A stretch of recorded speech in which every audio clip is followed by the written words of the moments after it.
بسم اللہ الرحمن الرحیم۔ السلام علیکم ورحمۃ اللہ وبرکاتہ۔ الصلاۃ والسلام علیک یا رسول اللہ وعلی آلک و اصحابک یا حبیب اللہ۔ آپ بھی تمام حضرات اپنی میٹھی زبان سے پیارے آقا کریم صلی اللہ تعالی علیہ وسلم کی بارگاہ میں درود کا نذرانہ پیش کریں۔ اللہم صلی علی سیدنا محمد النبی الامی وآلہ وسلم، جزا اللہ تعالی عنا سیدنا محمد صلی اللہ علیہ وسلم و اہلہ۔ آج ہم فضائل درود ابراہیمی کے اوپر بات کریں گے۔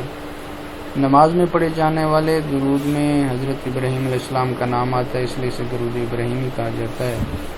درود ابراہیمی نبی کریم صلی اللہ تعالی علیہ وسلم نے خود سکھایا اور نماز میں پڑھنے کا حکم بھی فرمایا، جس کی بنا پر درود ابراہیمی جو ہے اس کو سب درودوں سے افضل قرار پایا۔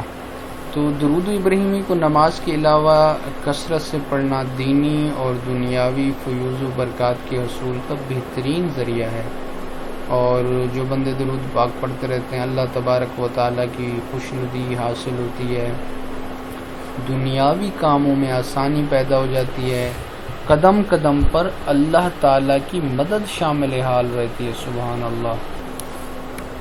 درود پاک کی برکات میں سے سب سے بڑی برکت ہے جو انسان کے لیے خوش قسمتی وہ یہ ہے کہ پیارے آقا کریم صلی اللہ تعالی علیہ وسلم کی شفاعت واجب ہو جاتی ہے، رزق کی جو تنگی ہوتی ہے وہ دور ہو جاتی ہے، مال اور اسباب میں جو برکت پیدا ہو جاتی ہے درود پاک پڑھنے کی برکت سے۔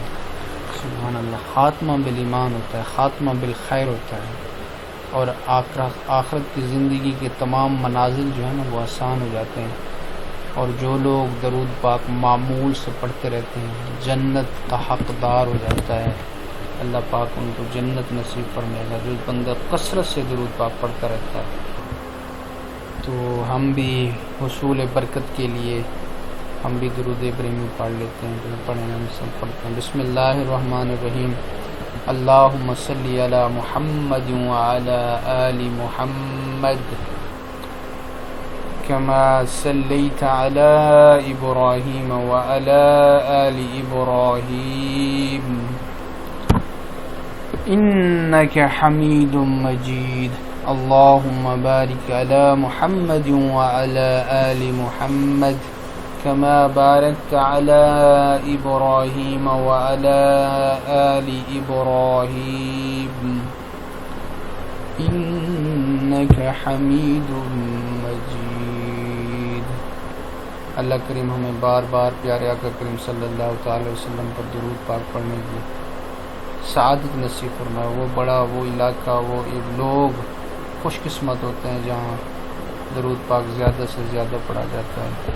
تو ابھی ربیع الاول کا مہینہ شروع ہو گیا، اس مہینے میں آپ زیادہ سے زیادہ پیارے آقا کریم صلی اللہ علیہ وسلم پر درود پاک کا نذرانہ پیش کریں۔